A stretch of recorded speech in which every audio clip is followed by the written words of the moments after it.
लोकसभा चुनाव का बिगुल बज गया है। सभी पार्टियां जोरों शोरों से चुनाव की तैयारियों में जुटी हुई हैं। ऐसे में शनिवार 16 मार्च को 3 बजे चुनाव आयोग चुनावी तारीखों का ऐलान करेगा। चुनावी तारीखों का ऐलान होते ही देश में काफी कुछ बदल जाएगा। इसी के साथ ही चुनाव आयोग की पावर भी बढ़ जाएगी और किसी भी राज्य और केंद्र सरकार के कर्मचारियों को चुनावी प्रक्रिया पूरी होने तक सरकार के नहीं बल्कि चुनाव आयोग की मंजूरी के साथ ही काम करना होगा। ऐसे में आइए जानते हैं कि चुनावी तारीखों के ऐलान होते ही क्या कुछ देश में बदल जाएगा। सबसे पहले आपको बता दें कि नए इलेक्शन कमिश्नर ज्ञानेश कुमार और सुखबीर सिंह संधू के साथ chief election commissioner Rajiv Kumar Lok Sabha चुनाव की तारीखों का ऐलान करेंगे। चुनाव आयोग के सभी सोशल मीडिया प्लेटफॉर्म पर इसकी लाइव स्ट्रीमिंग की जाएगी। वहीं इस बार भी ऐसी उम्मीद जताई जा रही है कि इस बार लोकसभा चुनाव 7 से 8 चरणों में हो सकते हैं। 2019 में भी लोकसभा चुनाव 7 चरणों में करवाए गए थे।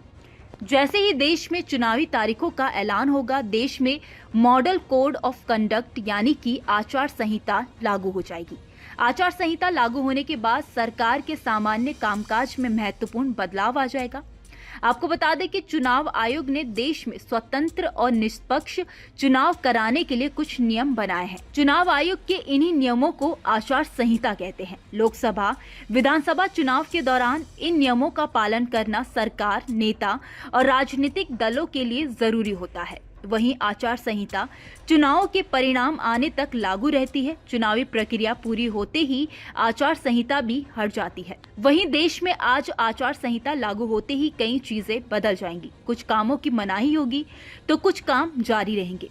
पहली ये कि आचार संहिता लागू होने के बाद सरकार किसी भी नई योजना की घोषणा या फिर शिलान्यास नहीं करेगी, लेकिन पहले से जो सरकारी योजना पर काम शुरू हो गया है वो आचार संहिता लागू होने के बाद भी जारी रहेगा।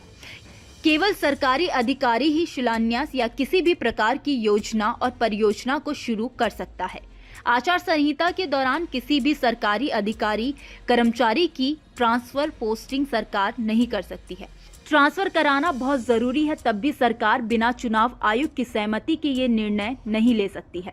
पार्टी की रैली निकालने के लिए प्रत्याशी को इसकी जानकारी थाने में देनी होगी। जनसभा और स्थान की जानकारी भी पुलिस अधिकारियों को देनी होती है। पार्टियां अपने विज्ञापन के लिए सरकारी खर्च का इस्तेमाल नहीं कर सकती हैं।